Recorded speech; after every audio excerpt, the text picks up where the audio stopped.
थोड़ा नीचे दिखाई जा रही है।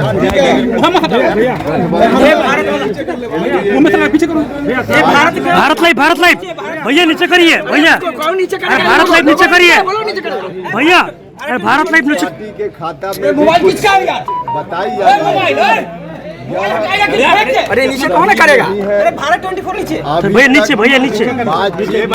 पूरे तौर पे समाप्त नहीं है, बातचीत का दौर जारी है। आगे भारतीय जनता पार्टी की ओर से सूचना दी गई है। कौन कर रहा है? सूचना के आधार पे, उस बुलावे के आधार पे नीचे करना रोहित, और दिल्ली में बातचीत होगी। कौन है भारत 24? हम ना अपना लोगो वहाँ जाने के बाद जो बातचीत होगी फिर हम आपको बताएंगे। 6 सीट पे बात है और ये कि 6 सीट दिया जा रहा है। आपके सवाल का जवाब दे दिया। क्या आपने ट्वीट करवाया है क्या? हमने आपके सवाल का जवाब दे दिया। जो मीडिया में दिखाया जा रहा है बातचीत पर सहमति के बारे में नीचे करो ना, भारत 24 हम बोले बनी है, बातचीत अधूरी है, बातचीत का दौर जारी है। अब दिल्ली में बातचीत हो। आपने ट्वीट भी किया है, आपने ट्वीट किया सर, आपने ट्वीट किया है भैया। ट्वीट में भी तो यही बात हमने नीचे कर प्रेम बातचीत कितनी सीटें चाहते हैं? नहीं चाहते हैं, हमने बार बार कहा है कि कितनी सीट हम चाहते हैं। हमारा नीचे है, चर्चा नहीं करेंगे, हम बैठकर जहाँ चर्चा की जरूरत होगी वहाँ करेंगे। हमने बार बार कहा है और यही स्थिति आज भी है। सीट शेयरिंग कब हो जाएगा सर? उसी की बात में कर रहे हैं भाई, दिल्ली जा रहे हैं, वहाँ बातचीत होगी, उसी की बात कर रहे हैं। कल दिलीप जायसवाल का कहना था कि सीट शेयरिंग फाइनल हो गया।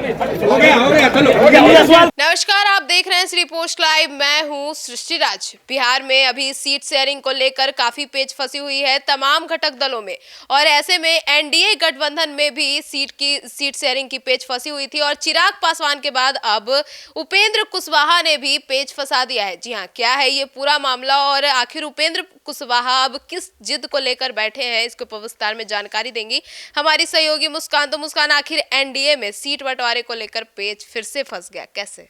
देखिए, एनडीए की अंदरूनी कहानी कुछ यूं है कि बीजेपी दावा कर रही थी कि सीट शेयरिंग फॉर्मूला तय हो चुका है, लेकिन चिराग पासवान के बाद अब उपेंद्र कुशवाहा ने दावे को सिरे से खारिज कर दिया कि अभी तो बंटवा ही हो रहा है, अभी बात ही हो रहा है, अभी कहाँ कुछ हुआ है।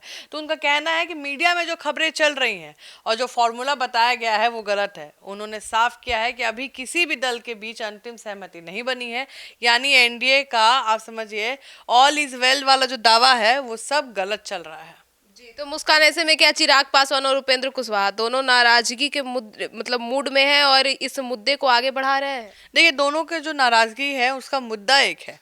आपको बता दें, कहीं ना कहीं दोनों नेताओं की जो नाराजगी है सीटों की संख्या और सम्मानजनक हिस्सेदारी को लेकर है। और चिराग पासवान पहले ही संकेत दे चुके हैं कि उनकी पार्टी एलजेपी रामविलास को कम सीटें मिलने पर वो अलग रुख अपना सकते हैं। अब उपेंद्र कुशवाहा ने भी 8 सीटों की मांग रख दी है, जब बीजेपी को ज्यादा लग रही है। इससे ये साफ है कि एनडीए के जो छोटे सहयोगी दल है उनको भी सम्मान भागीदारी नहीं, सम्मानजनक भागीदारी चाहिए ही। तो मुस्कान, ऐसे में अब एक और बड़ा सवाल उठता है कि कुशवाहा ने दिल्ली रवाना होने से पहले एक बयान भी दिया था, तो दिल्ली आखिर क्यों रवाना हो रहे हैं और बयान में उन्होंने क्या कहा? देखिए, पटना एयरपोर्ट पे पत्रकारों से बात करते हुए उपेंद्र कुशवाहा ने कहा है कि जो खबरें चल रही हैं एनडीए में सीट बंटवारे को लेकर कि हो गया है, वो पूरी तरह गलत है। मैं अपनी बात दिल्ली में बीजेपी नेतृत्व में रखूंगा। इस बयान से साफ कर दिया है कि एनडीए की अंदरूनी सहमति अभी अधूरी है। कुशवाहा का यह बयान ऐसे वक्त में आता है जब बीजेपी प्रदेश अध्यक्ष दिलीप जायसवाल ने ठीक एक दिन पहले दावा किया था कि एनडीए में सीट बंटवारे पर सहमति बन चुकी है। यानी बीजेपी के बयान और सहयोगी की स्थिति में जमीन आसमान का फर्क है। जी मुस्कान, और ऐसे में दिलीप जायसवाल के इस बयान से जब मीडिया ने उनसे सवाल किया था तो दिलीप जायसवाल ने उस पर सवाल नहीं देते हुए वहां से चले भी गए थे। जी बिल्कुल सही बात है। तो मुस्कान, ऐसे में अब बीजेपी के पास अब डैमेज कंट्रोल करने का कोई रास्ता तो होगा ही। देखिए, बीजेपी के लिए स्थिति पेचीदा जरूर हो गया है लेकिन असंभव नहीं। और राजनीतिक के जानकारों के मुताबिक आपको बता दें, पार्टी सीटों के बदले सहयोगी दलों को राज्यसभा या बोर्ड कॉर्पोरेशन पदों का ऑफर दे सकती है। आपको पता है, चिराग पासवान के टाइम भी यही बात हो रही थी कि 2020 के विधानसभा चुनाव में एलजेपी की बगावत से बीजेपी पहले ही सबक ले चुकी है कि भाई सबको नाराज नहीं करना है, सबको लेके चलना है। इसलिए इस बार पार्टी चाहती है कि किसी भी तरह चिराग मॉडल को दोहराया ना जाए। अब देखना होगा कि क्या बीजेपी उपेंद्र कुशवाहा की 8 सीटों की मांग पर झुकती है या नहीं। तो मुस्कान, अब अगर सीट बंटवारे पर सहमति नहीं बनी तो एनडीए को क्या नुकसान हो सकता है? अगर सीट बंटवारे पे जल्द सहमति नहीं बनी तो एनडीए को में दोहरा राजनीति या तिहरी बयानबाजी से जनता को गलत संदेश जा सकता है।